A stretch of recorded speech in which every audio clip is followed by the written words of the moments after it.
ॐ हरिः ॐ श्रीगुरुभ्यो नमः। हरिः ॐ। ॐ सदाशिवसमारम्भां शङ्कराचार्यमध्यमाम् अस्मदाचार्यपर्यन्तां वन्दे गुरुपरम्परां। श्रुतिस्मृतिपुराणानाम् आलयं करुणालयं नमामि भगवत्पादं शङ्करं लोकशङ्करं। शङ्करं शङ्कराचार्यं केशवं बादरायणं सूत्रभाष्यकृतौ वन्दे भगवन्तौ पुनः पुनः।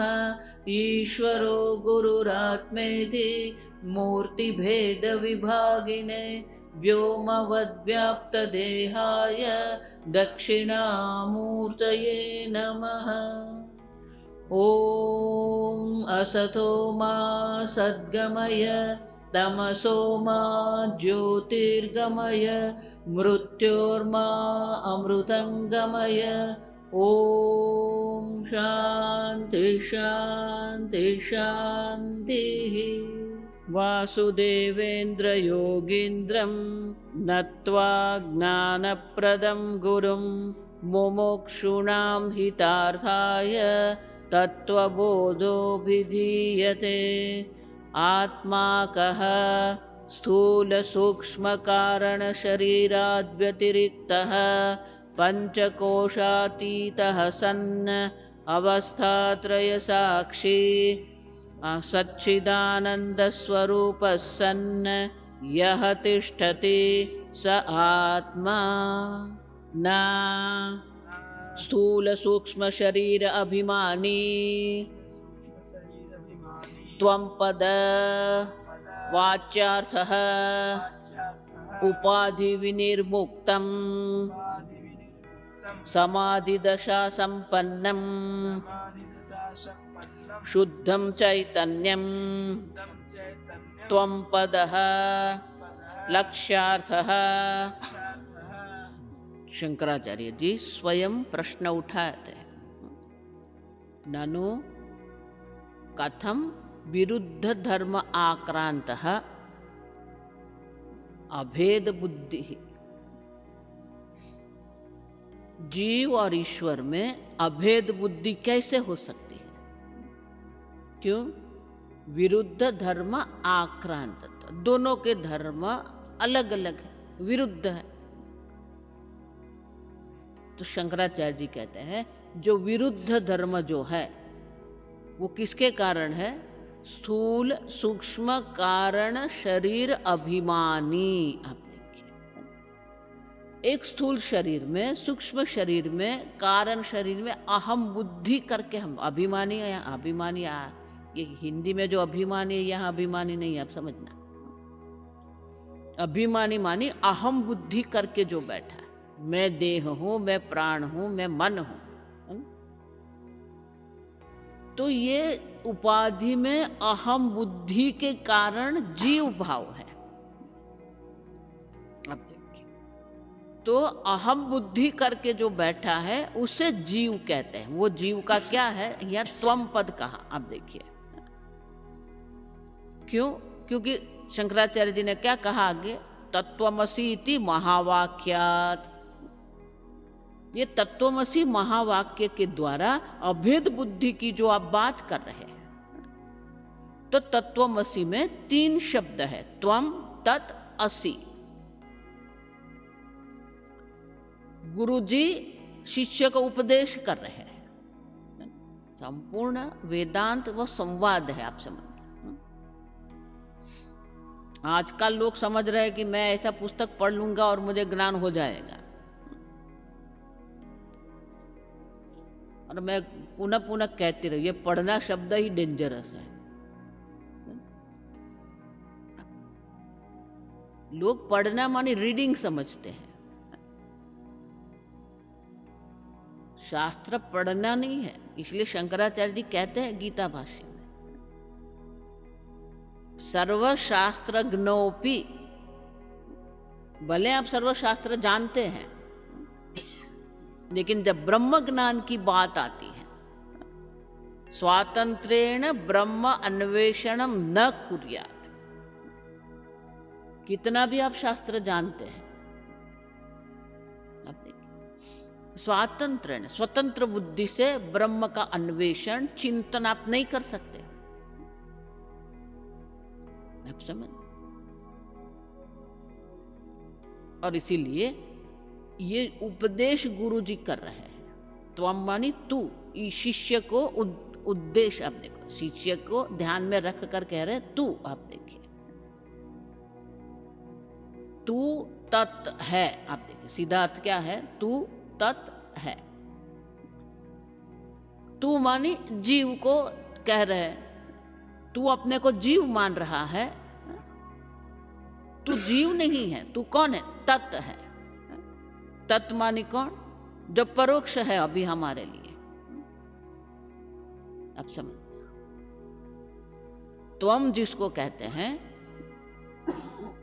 वो त्वम जो है वो अपरोक्ष है। हम देख के गए सब, आप मुझे सुन रहे हैं, मेरे शब्द आपके लिए प्रत्यक्ष है। बाहर से अगर कोई ध्वनि हमें सुनाई देती है, वो ध्वनि परोक्ष है। लेकिन आप कौन है, न तो प्रत्यक्ष है न परोक्ष है, अपरोक्ष चैतन्य आप। देखो ये सब व्याख्या याद रखनी पड़ती है। अपरोक्ष का अर्थ क्या किया था, जिसके लिए कोई प्रमाण की प्रवृत्ति की आवश्यकता नहीं है। सर्व प्रमाण की प्रवृत्ति के पहले ही आप चैतन्य स्वरूप है। आप देखिए, अपरोक्ष चैतन्य है। सर्व प्रमाण की प्रवृत्ति भी आपके कारण है। देखो, इसलिए मैं अनुभव शब्द को बहुत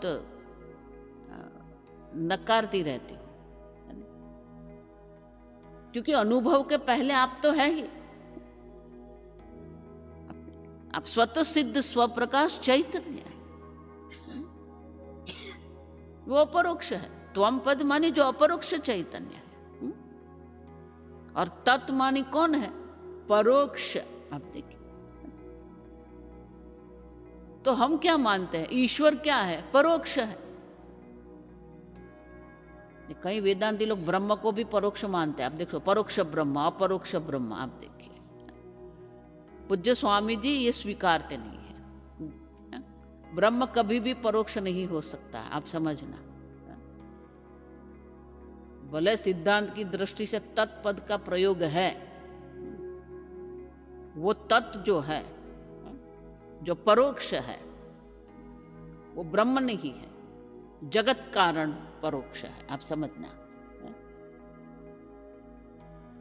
क्योंकि सर्वज्ञत्व जो है, विरुद्ध अंश जो है, वो परोक्ष है। आप देखिए, ब्रह्म कभी भी परोक्ष नहीं हो सकता। कई ग्रंथ ऐसे भी है, प्रस्थानत्रयी के बाह्य जो ग्रंथ है, प्रस्थानत्रयी माने कि जो शंकराचार्य जी ने लिखे हुए प्रकरण ग्रंथ है, गीता भाष्य, उपनिषद भाष्य, ब्रह्मसूत्र भाष्य, परोक्ष ब्रह्म है ही नहीं। आप समझ, जगत कारण परोक्ष है, तत् है। देखो, ये सब जो है ना, जब आप उपनिषद अध्ययन करेंगे तब ये स्पष्ट होगा। ब्रह्म अपरोक्ष है, तत् जो है वो परोक्ष है। जगत कारण ब्रह्म जब कहेंगे तब वो परोक्ष है, इसलिए तत् शब्द का प्रयोग है। त्वम माने आप जो अपरोक्ष चैतन्य, इसलिए शंकराचार्य जी क्या कहते हैं, जो स्थूल शरीर अभिमानी जीव जो है ना, वो त्वम पद का वाच्यार्थ है, सीधा सीधा अर्थ है ना। लेकिन त्वम पद का जो लक्ष्यार्थ, जो हम देख के गए लक्ष्यार्थ, जह लक्षणा अजह लक्षण, जो लक्ष्यार्थ है वो तो क्या है, शुद्ध चैतन्य, निर्विकारी शुद्ध चैतन्य जो है वो लक्ष्य है, जो अपरोक्ष चैतन्य।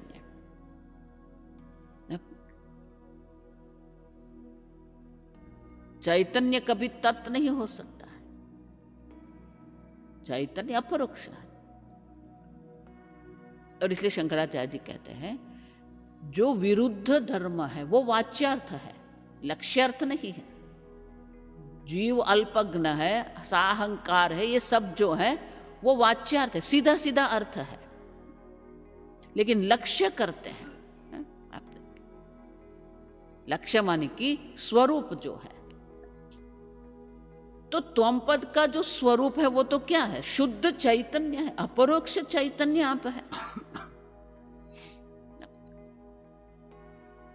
स्वामी जी इसलिए बहुत सुंदर कहते, ये चैतन्य जो है ना वो एक ही है और वो आप है।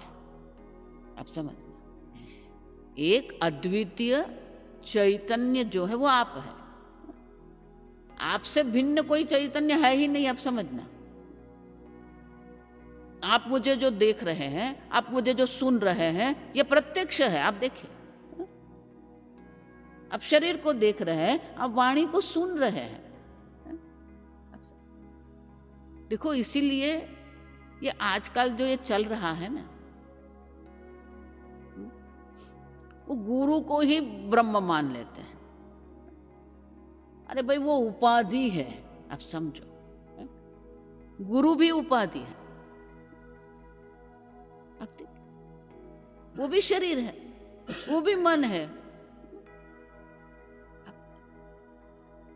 इसलिए मेरी गुरु की व्याख्या बहुत अलग है। आप समझना, गुरु कौन है? स्वामी जी एक शब्द प्रयोग करते हैं, एनलाइटन ईगो। आप देखिए, गुरु मानिका जिसकी बुद्धि से, गुरु उपदेश से अज्ञान की निवृत्ति हो गई ना, वो बुद्धि गुरु है। आप समझो, शरीर गुरु नहीं है। हमें इतना फिर शरीर में बैठ जाते हैं, फिर गुरु की ही मूर्ति बनाएंगे, गुरु की पूजा करेंगे। अब देखो, इसीलिए मैं तो ये किसी का भी बायोग्राफी, जीवनी जो है ना, कभी मत पढ़ना, क्योंकि जो पढ़ रहे वो उपाधि है। आप देखिए, किस वर्ष में जन्म हुआ, किसका जन्म हुआ, बायोग्राफी। हाँ, आरंभ में आप पढ़िए, लेकिन एक बार आप वेदांत अध्ययन आरंभ कर दिया, फिर कोई आवश्यकता नहीं। आप देखिए, क्योंकि आप जो देख रहे हैं, जो सुन रहे हैं, वो क्या हुआ है? उपाधि है। आप देखिए, आप समझ, उपाधि में भी जो लक्ष्यार्थ है वो तो कौन है? शुद्ध चैतन्य है, जो आप है। एक गुरु चैतन्य, दूसरा शिष्य चैतन्य, दो है क्या? इसलिए शंकराचार्य जी क्या कहते, त्वम पद मानी कि जो शिष्य को गुरुजी उपदेश कर रहे हैं, तू शुद्ध चैतन्य स्वरूप है, वो लक्ष्य है, आप लक्ष्यार्थ है। आप देखिए, है ना, त्वम पद में विरुद्ध है, त्वम पद में वाच्यार्थ में विरुद्ध है, लक्ष्यार्थ में कोई विरुद्ध नहीं है। तरंग अपने को तरंग मान रहा है, तो वो जो तरंग है वो तो वाच्यार्थ है। लक्ष्यार्थ तो क्या है? जल है। आप देखिए, है ना, स्वामी जी उसके लिए बहुत सुंदर कहते हैं,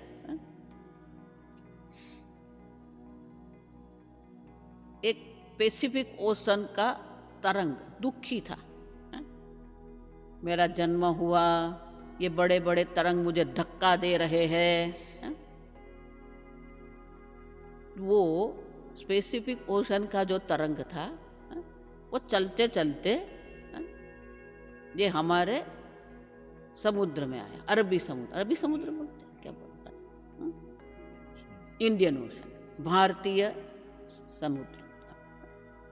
अब यहाँ वो आया, उसने देखा एक तरंग उससे भी छोटा था, लेकिन बहुत आनंद से रहता था, वो भी तरंग था। तो वो पैसिफिक ओशन वाले तरंग ने ये भारतीय सागर समुद्र के तारंग को पूछा, तू इतना आनंद में क्यों है? समझ रहे मैं क्या बोल रही? तो बोले तू इतना आनंद में क्यों है? तो बोले मैं तो जल हूं।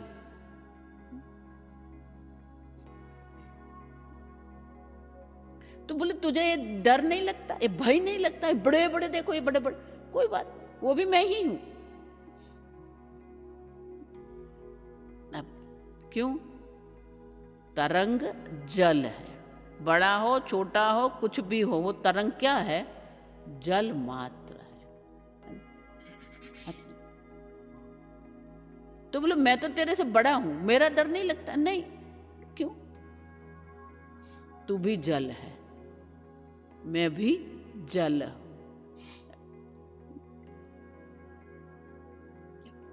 तो बोले ये बड़े बड़े तुझे तोड़ देंगे, है?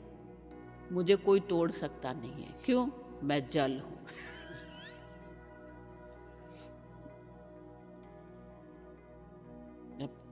छोटा बड़ा क्या है? जल में छोटा बड़ा है? जल में उत्पन्न होना नाश होना है? नहीं। मैं शुद्ध चैतन्य, शंकराचार्य जी कहते हैं ये लक्ष्यार्थ को देखना है? आप निर्विकारी शुद्ध चैतन्य स्वरूप है। न आपका जन्म है न आपका मृत्यु है। आपकी मृत्यु होती नहीं। इसलिए भगवान क्या कहते हैं? न जायते म्रियते व कदाचित। आप देखो यहाँ महत्व किसका है? कदाचित। जब आप मान रहे हैं मेरा जन्म हुआ, तब भी आपका जन्म more ही नहीं है। जब आप सोच रहे हैं कि मेरी मृत्यु होगी, मृत्यु कभी होती ही नहीं है, कदाचित। अब सब शुद्ध चैतन्य की दृष्टि से न तो पूर्व जन्म है न उत्तर जन्म है। आप समझिए। इसीलिए मांडू के उपनिषद को अजातवाद क्यों कहते हैं? क्योंकि जन्म है ही नहीं। आप देखिए, शुद्ध चैतन्य स्वरूप आप जो आत्मा है, उनका न तो जन्म है न मृत्यु है।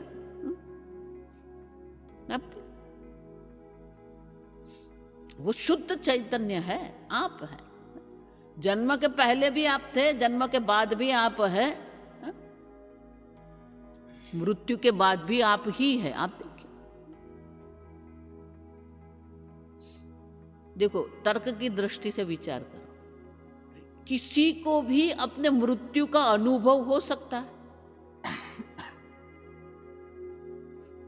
मैं नहीं हूं, अनुभव हो सकता है?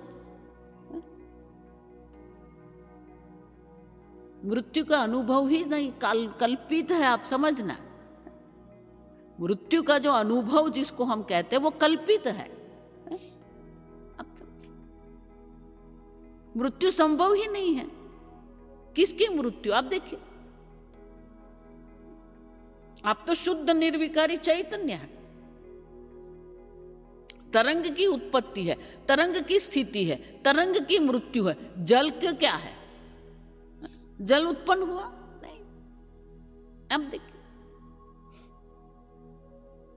जल तो जल ही है।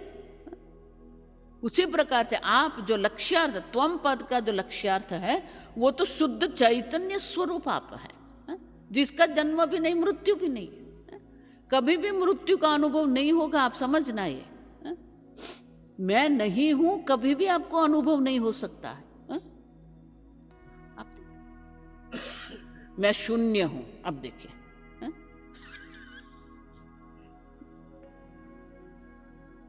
शून्यवादी है, मैं शून्य हूं।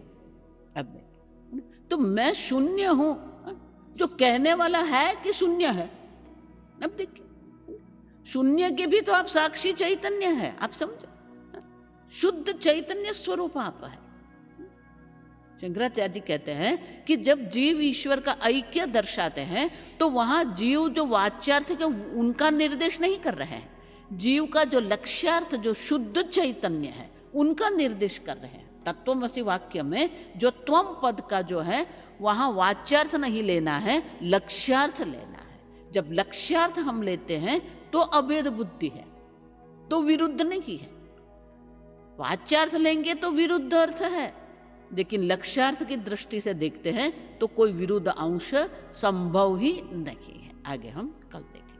ओम शन्नो मित्र शं वरुणः शन्नो भवत्वर्यमा शन्न इंद्रो बृहस्पतिः शन्नो विष्णुरुक्रमः नमो ब्रह्मणे नमस्ते वायो त्वमेव प्रत्यक्षं ब्रह्मासि त्वमेव प्रत्यक्षं ब्रह्म वदिष्यामि ऋतं वदिष्यामि सत्यं तन्मामवतु तद्वक्तारमवतु अवतु माम् अवतु वक्तारम्। ओम शांति शांति शांति। ओम पूर्णमदः पूर्णमिदं पूर्णात् पूर्णमुदच्यते पूर्णस्य पूर्णमादाय पूर्णमेवावशिष्यते। ओम शांति शांति शांति। हरि ओम श्री गुरुभ्यो नमः। हरि ओम।